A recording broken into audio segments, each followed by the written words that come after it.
भाजपा का गढ़ कही जाने वाली सीट पर कांग्रेस के प्रत्याशी जो है रविंद्र साहू जी को उतारा गया है और रविंद्र साहू जी जो है इस बार उनका दावा है कि वो जीत हासिल करेंगे और भाजपा के इस गढ़ को भेदेंगे। रविंद्र जी, ये भाजपा का गढ़ कही जाने वाली सीट है, इसको भेद पाना कितना मुश्किल होगा? इसको भेद के कांग्रेस का गढ़ बनाने वाले हैं बाबू। भाजपा कहती है कि उसने बहुत विकास किया है। आप देखो, दिख तो रहा है, आप घूम रहा, क्या विकास के पोल खुल चुकी है। 50 सालों में ना सड़क है, ना बिजली है, ना पानी है, ना सरकारी अस्पताल है, ना और बेरोजगारी चरम पर है, और जो मूलभूत सुविधा जनता को मिलना चाहिए वो कहीं भी कोई सुविधाएं नहीं है। पूरे क्षेत्र में हाहाकार मचा हुआ है।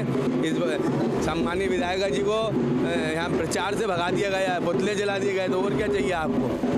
एक युवा वर्ग है, एक काफ़ी युवा वर्ग जो है क्षेत्र में रहता है, जिसको पढ़ने के लिए काफ़ी दूर दूर तक जाना पड़ता है। तो अगर आपको यहाँ का युवा वर्ग जिताता है तो क्या उनके लिए गवर्नमेंट कॉलेज मिल पाएगा? देखिए, आपको मैं भरोसा दिलाता हूँ, मैं युवा हूँ और युवा पूरे मेरे साथ है। 10,000 युवा यहाँ बेरोजगार है। हम उनके रोजगार के लिए वचनबद्ध हैं। आदरणीय मुख्यमंत्री कमलनाथ जी बनने वाले हैं 3 दिसंबर को। उनके बनते ही हम यहाँ एक नया रोजगार का कोई बड़ी इंडस्ट्री यहाँ पर लाएंगे जिससे उन युवाओं को रोज़गार मिल सके। बात रही कॉलेज की, तो यहाँ सर कॉलेज तो बहुत सारे हैं, लेकिन सरकारी कोई स्कूल और कॉलेज नहीं है अच्छा, जिसको लाने के लिए हम प्रयासरत रहेंगे। अपना बेरोजगारी हो गया, सरकारी स्कूल हो गए, सरकारी कॉलेज हो गए, सरकारी अस्पताल यहाँ पर पिछले 50 साल से नहीं बन पाया है। यहाँ पर सरकारी अस्पताल की भी स्थापना करेंगे और बहुत सारे विकास के कार्य जो 50 सालों से कभी हुए ही नहीं है। 50 साल बहुत बड़ा समय होता है। इतने बड़े समय में तो पेरिस बना दिया जाता है एक क्षेत्र को। हम गोविंदपुरा को हिंदुस्तान का सबसे अच्छी विधानसभा बनाएंगे यहाँ पर। गोविंदपुरा हमेशा से, मतलब पहले जब बाबूलाल गौर थे उनका भी क्षेत्र रहा, अब जो है उनकी बहू यहाँ पर खड़ी है, लेकिन विकास के नाम पर गोविंदपुरा क्यों रहा? उसकी वजह यह है कि भाजपा परिवारवाद की बात करती है और अपने घर में नहीं देखती झांक के। 50 साल कितना बड़ा समय, एक ही परिवार के लोग विधायक लड़ रहे हैं, एक ही परिवार के लोग उस विधानसभा में कब्जे। बीजेपी कार्यकर्ता के मन से बुझे जो 50-50 साल से एक ही आदमी का झोला उठा रहे हैं। इसलिए इस बार परिवर्तन बदलाव की जनता ने मन बना लिया है। उनने इसलिए विकास ही नहीं किया, उन्हें मालूम तो हर बार जीत जाते। जैसे अभी आपने बोला अवैध किला, तो उन्हें तो ये लगता है कि हम आसानी से जीत के चले जाते। इस बार वो आसानी से नहीं जीत पाएंगे, क्योंकि मैंने 5 साल ज़मीन पर रह के मेहनत की, चाहे वो कोरोना काल हो, चाहे जनता के विभिन्न मुद्दे हों।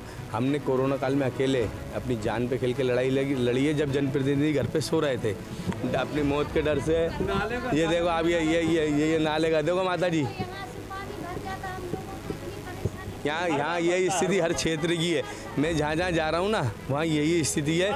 लोग मुझे बीजेपी का समझ के बोलते हैं कि आपने काम नहीं करा। मैं उन्हें निवेदन करके यही बोलता हूँ कि माता जी, 50 साल से जिस परिवार को आपने चुना है उन्होंने कोई विकास कार्य नहीं किया। मैं वचन देता हूँ कि जैसे ही आप मुझे जनप्रतिनिधि बनाएंगे, 3 से 4-6 महीने में जितनी समस्या होगी उनको संज्ञान में लेके सबसे पहले कार्य कराऊँगा।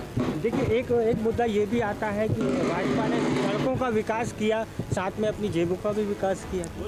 सड़कों का विकास हुआ ही नहीं। आप जाके, मैं आपको ले चलूँगा एक दिन। मैंने कल घोड़े पे चल के यात्रा की है, पूरी जनसंपर्क किया घोड़े पे चल के। दादा प्रणाम। दादा आशीर्वाद दीजिए। ये यहाँ नाले वाले की बहुत बड़ी प्रॉब्लम है। 50 साल से यहाँ कोई विकास नहीं हुआ। मैं आपको भरोसा दिलाता हूँ कि जैसे ही आप मुझे जिताएंगे, मैं आपके क्षेत्र की दशा और दिशा बदल दूँगा।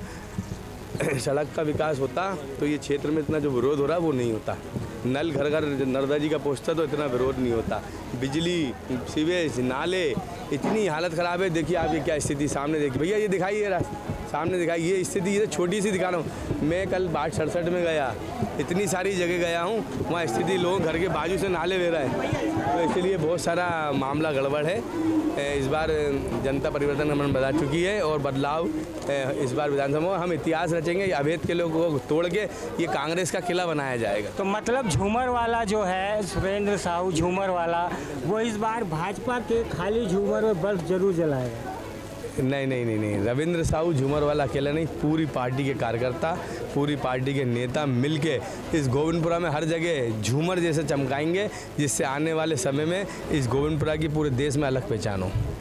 तो आपने देखा कि गोविंदपुरा की विधानसभा सीट इस बार झूमर की तरह चमकने वाली है, क्योंकि यहाँ से कांग्रेस के प्रत्याशी हैं रविंद्र साहू झूमर वाला। कैमरामैन अमित के साथ राजेंद्र सिंह जादौन, भोपाल, ATV न्यूज़।